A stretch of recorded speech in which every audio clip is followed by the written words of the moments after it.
Seorang anak laki-laki berusia sekitar 15 tahun, sedang berada di bawah derasnya air hujan malam ini. Tubuh kecilnya terlihat menggigil, dengan suara isak tangis yang tertahan dalam mulutnya.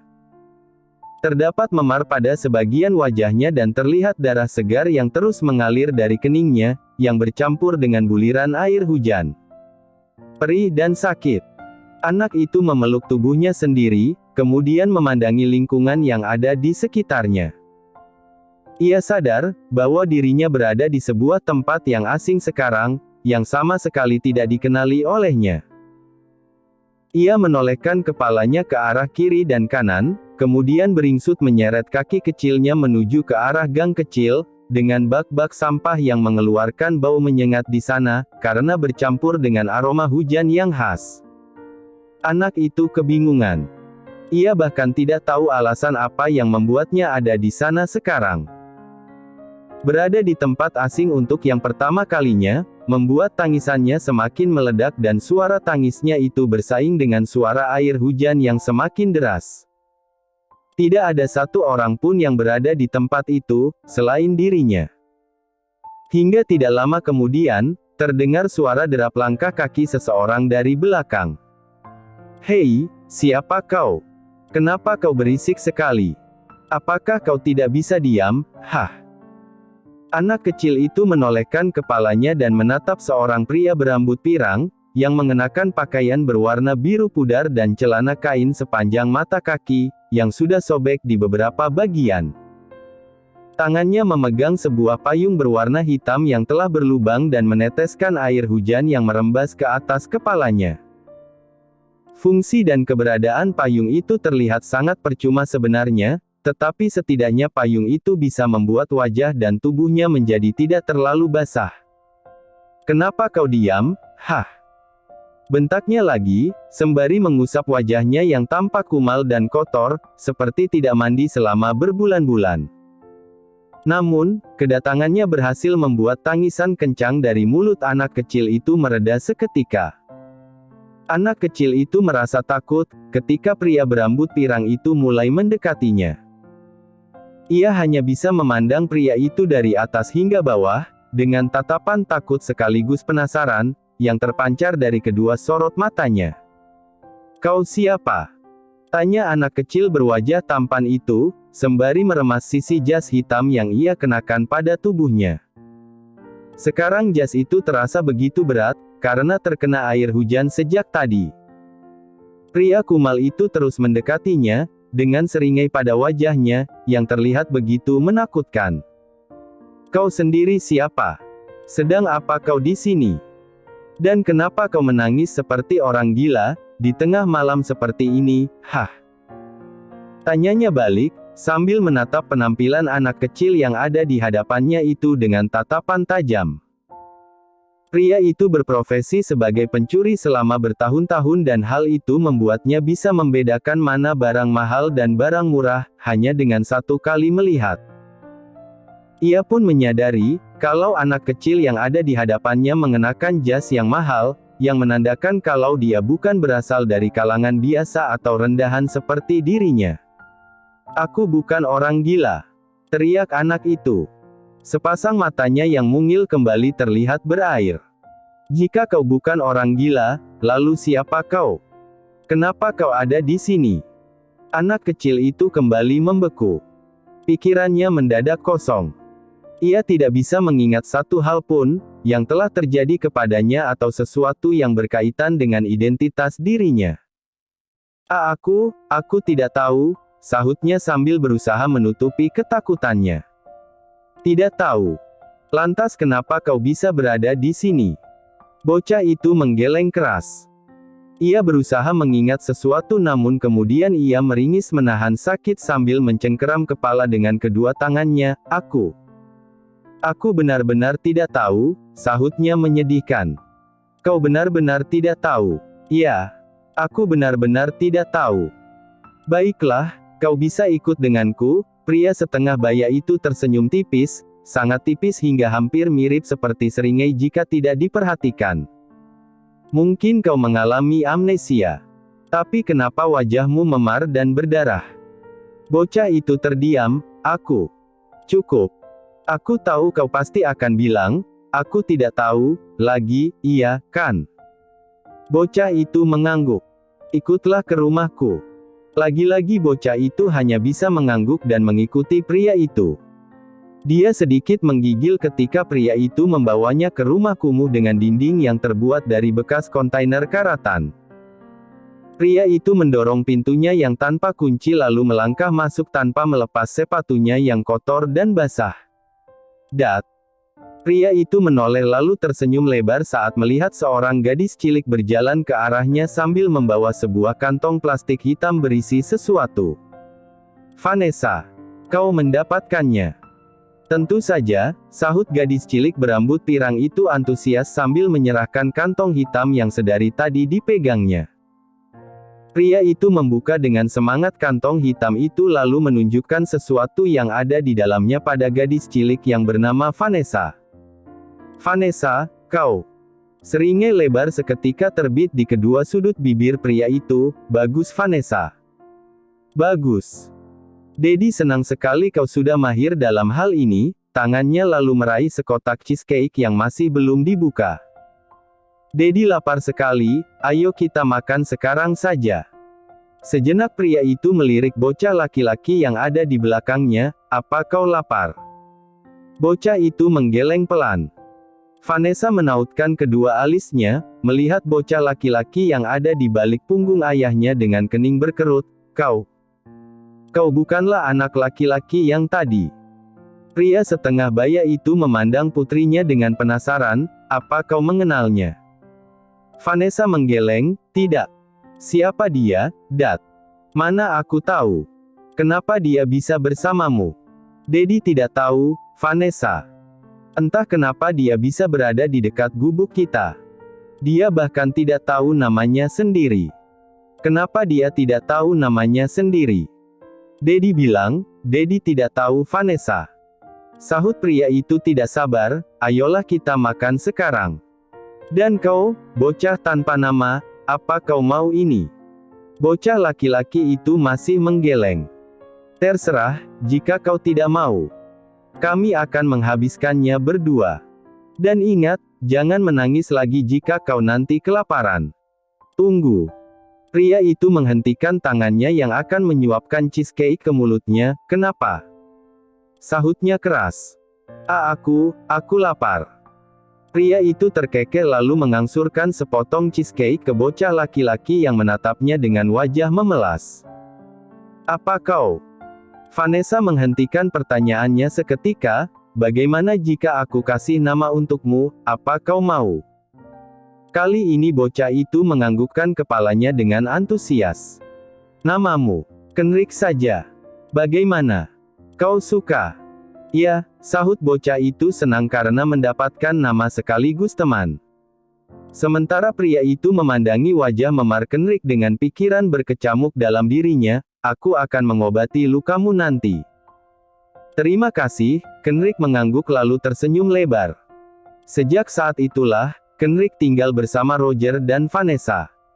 Kadang dia tidur di bawah jembatan, kadang juga di tepi jalan raya yang sepi.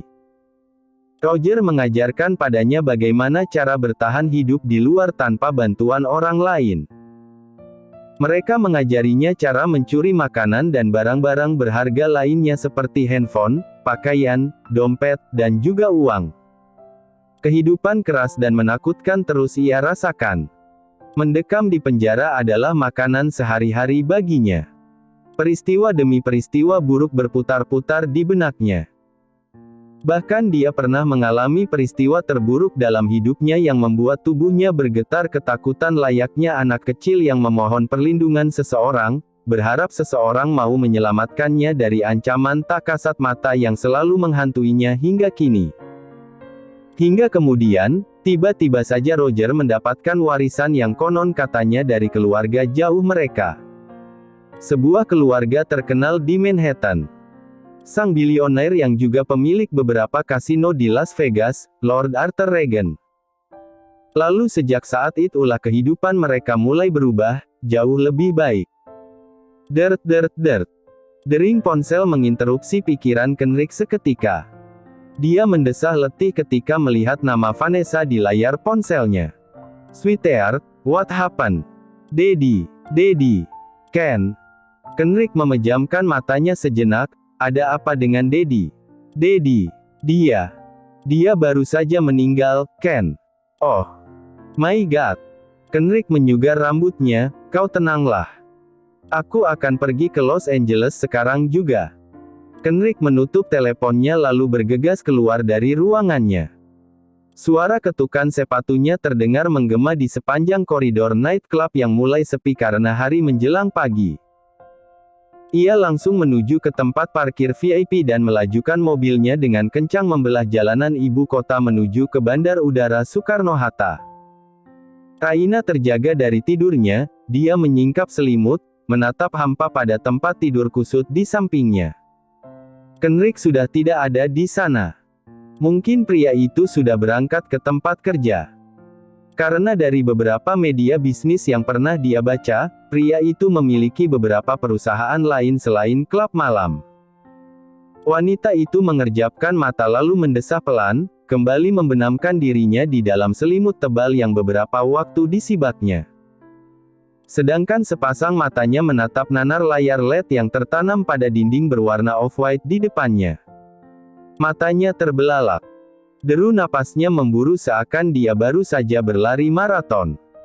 Ia sudah tidak peduli lagi dengan ranjang yang ditempatinya yang terlihat sangat berantakan. Ia bahkan juga sudah mengabaikan aroma percintaan mereka yang masih kental tercium di sekujur tubuh dan selimut yang ia kenakan. Kegilaan mereka semalam yang benar-benar gila menurutnya, tidak seberapa jika dibanding dengan berita pagi ini yang dilihatnya. Berita itu, layaknya seperti kembali menggarami luka yang pernah ia rasakan bertahun-tahun yang lalu. Membuka kembali trauma yang sudah dijejakkan begitu kuatnya oleh papanya sendiri. Video pernikahan Kenrick Regan tersebar di dunia maya. Ternyata Kenrick tidak menikahi Vanessa Regan, saudara angkatnya sendiri. Melainkan kekasihnya yang selama ini disembunyikan. Ternyata hubungan dengan saudara tirinya itu palsu. Kenrick Regan memilih menikahi wanita pujaannya. Tanpa Raina sadari, satu tangannya sudah naik memijat pelipisnya ketika hampir semua channel televisi memuat berita tentang pernikahan Kenrick Regan. Kekasih yang disembunyikan. Wanita pujaan. Omong kosong apa itu? Kebohongan apa yang ingin mereka sampaikan ke publik terkait pernikahan seorang Kenrick Regan? Raina sadar, berita itu tidak mungkin ada tanpa campur tangan Kenrick. Pria itu terlalu berkuasa hanya untuk membuat berita recehan semacam itu. Apa yang sebenarnya terjadi? Keuntungan macam apa yang akan pria itu dapatkan? Dengan menggiring opini publik tentang kisah percintaan macam roman picisan.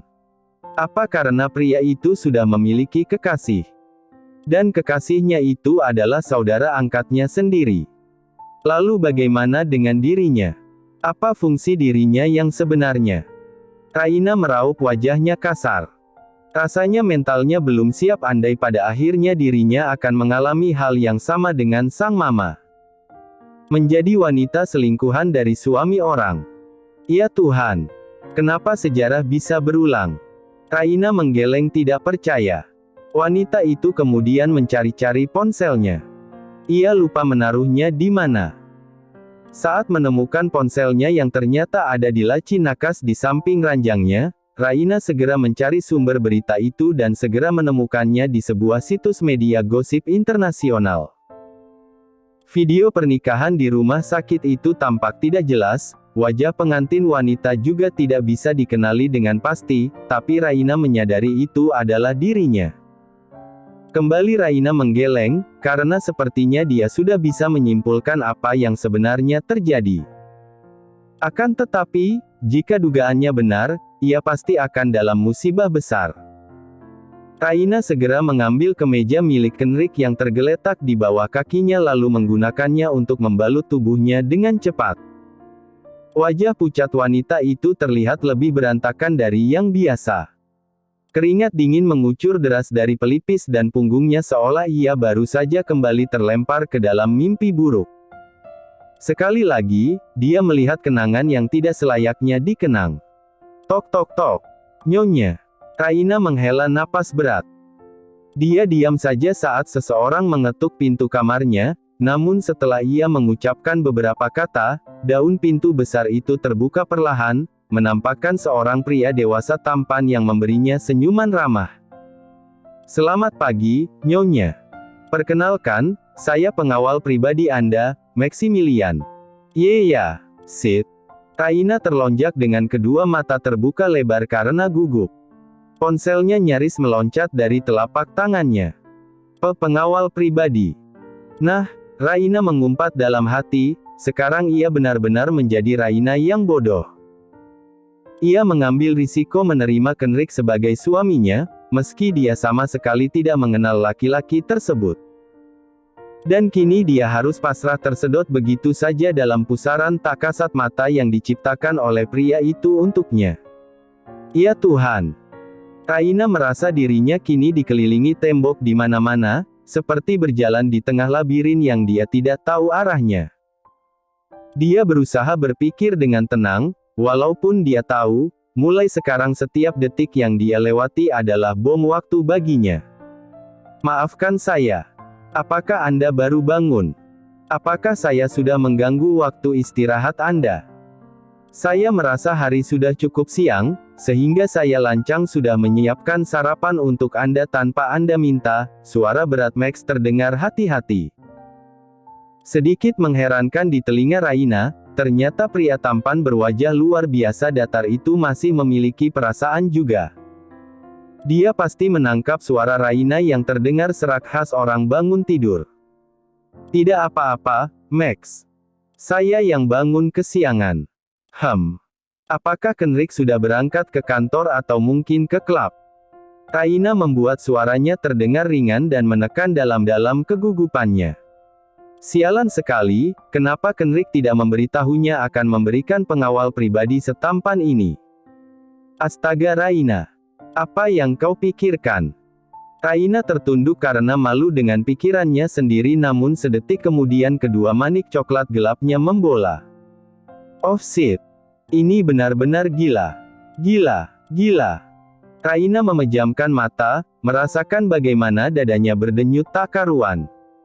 Kegelisahan perlahan menggelenyar di sekujur punggungnya dan ia menatap ngeri pada kemeja putih longgar yang membalut tubuh polosnya. Demi Tuhan. Rasanya Raina akan menenggelamkan dirinya saat ini juga. Refleks wanita itu mundur ke belakang, dengan cepat ia menggapai selimut lalu kembali membungkus tubuhnya hingga membuat suasana menjadi canggung. Setidaknya bagi Raina, entah bagi Max. Di mana Ken? Maksud saya, di mana Kenrick? Tuan berangkat ke Los Angeles dini hari tadi. Tuan Roger, ayah angkat Tuan Kenrick meninggal, jawab Max dengan tenang. Oh.